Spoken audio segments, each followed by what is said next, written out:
Hola, hoy vamos a hablar de una enfermedad que de alguna manera redibuja el mapa de la vida de millones de familias, el Alzheimer.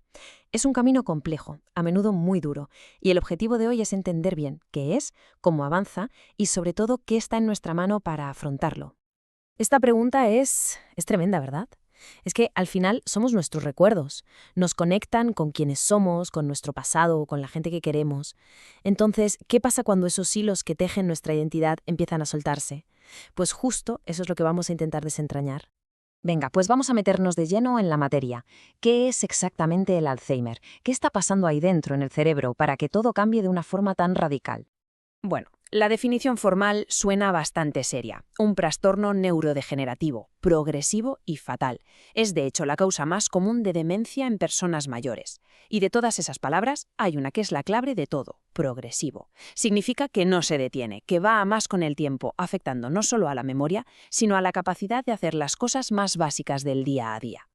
Para que nos hagamos una idea de la escala del problema, solo en Brasil se calcula que hay 1.200.000 personas con la enfermedad. Pero ojo, porque aquí viene lo más preocupante. Se cree que muchísimos casos ni siquiera están diagnosticados. ¿Por qué? Pues porque a menudo los primeros síntomas se confunden con cosas de la edad. Entonces, ¿qué es lo que falla a nivel biológico? Pues todo empieza porque unas proteínas del cerebro, digamos que se estropean. No se procesan como deberían y empiezan a generar una especie de residuos tóxicos. Estos residuos se acumulan y forman unas placas que literalmente atascan la comunicación entre las neuronas. Y al final, las neuronas mueren. El daño es especialmente grave en zonas clave como el hipocampo, que es como el disco duro de nuestra memoria, y en otras áreas que se encargan del lenguaje y del razonamiento. Vale, ya sabemos qué pasa por dentro. Pero, ¿cómo se ve esto desde fuera? Vamos a ver cómo se manifiesta en el día a día, desde las primeras señales de alarma hasta las fases más avanzadas. A ver, el síntoma más conocido es la pérdida de memoria reciente, pero es muy importante saber distinguirlo. No hablamos de olvidar dónde has dejado las llaves, que eso nos pasa a todos. Hablamos de no recordar una conversación que acabas de tener, de repetir la misma pregunta una y otra vez sin darte cuenta. A esto se le van sumando otras cosas: desorientarse en lugares conocidos, no encontrar la palabra exacta para algo, cambios de humor repentinos.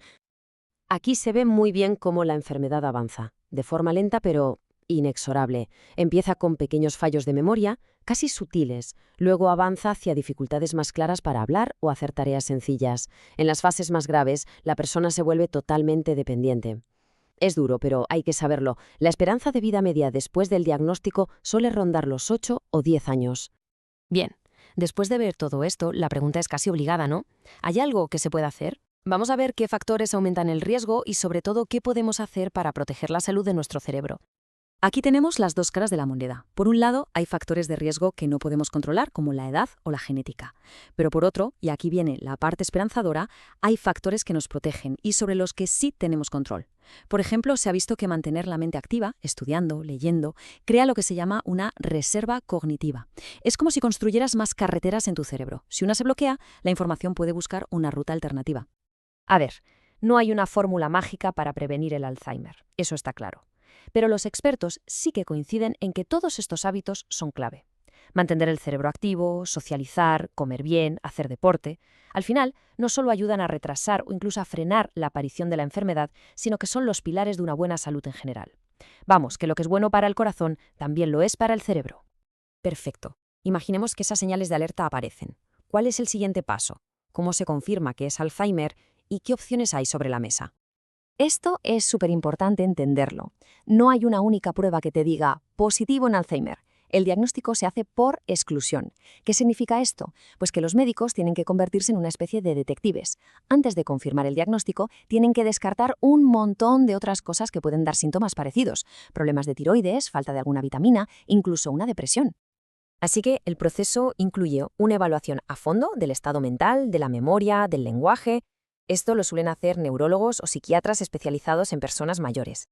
Y además se apoyan en pruebas de imagen, como una resonancia magnética, para poder ver el cerebro y asegurarse de que no hay otra cosa como un tumor o un pequeño infarto cerebral que esté causando los problemas. Y llegamos al tratamiento. Aquí hay que ser muy claros. A día de hoy, el Alzheimer no tiene cura. Pero, y es un pero muy grande, sí que existen medicamentos que ayudan. Su objetivo no es parar la enfermedad en seco, sino ralentizarla todo lo posible. Estabilizar los síntomas para que la persona mantenga su calidad de vida el mayor tiempo posible. Y esto, claro, es fundamental tanto para el paciente como para su familia. Y para terminar, una última reflexión. Hemos visto qué es el Alzheimer, cómo avanza y qué podemos hacer para cuidarnos. Pero la lucha contra esta enfermedad va mucho más allá de la consulta del médico. Es un desafío social. Fomentar la educación, promover hábitos saludables, crear redes de apoyo para las familias, todo eso es fundamental. Así que la pregunta que queda en el aire es, ¿cómo podemos, entre todos, crear una sociedad que cuide mejor de la salud cerebral?